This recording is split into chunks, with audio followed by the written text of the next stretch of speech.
Tidak semua luka terlihat. Ada yang tercetak di koper, tapi membekas di hati. Ada yang rusak di bagasi, tapi sesungguhnya meretakkan rasa keadilan.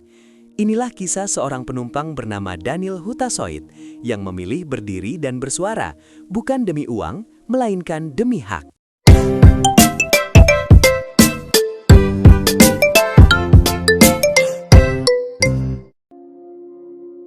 Perjalanan seringkali kita anggap sederhana.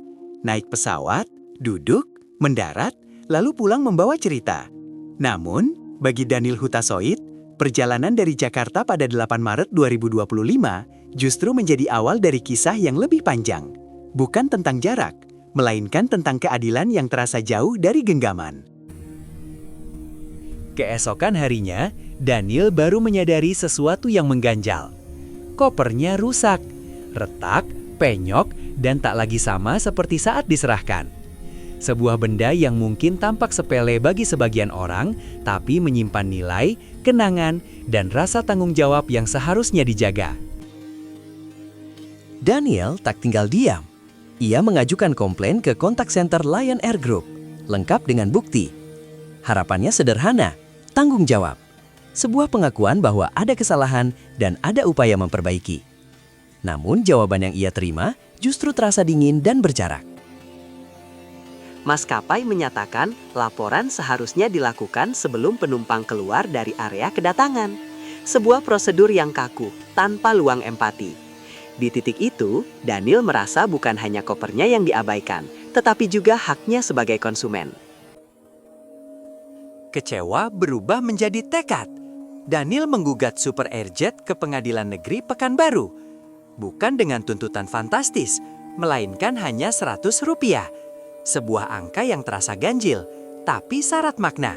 Bahwa ini bukan soal uang, melainkan prinsip. Kerugian tidak bisa diukur dengan uang, ujarnya. Kalimat sederhana, namun menggugah. Di dunia yang sering menilai segalanya dengan nominal, Daniel memilih menegaskan bahwa martabat konsumen jauh lebih berharga. Gugatan ini bukan sekedar perlawanan pribadi. Ia adalah bentuk pembelajaran. Sebuah pesan bahwa konsumen bukan objek pasif. Dan hak bukan sesuatu yang pantas diabaikan hanya karena prosedur. Kisah Daniel adalah cermin. Ia mengajak kita bertanya, berapa banyak suara yang memilih diam? Berapa banyak hak yang akhirnya hilang, bukan karena salah, tapi karena lelah melawan sistem. Mungkin hari ini yang rusak adalah koper.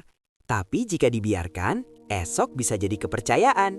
Dan ketika kepercayaan runtuh, yang tersisa hanyalah jarak antara layanan dan kemanusiaan. Bagaimana menurut Anda? Apakah Daniel berlebihan atau justru sedang melakukan hal yang benar?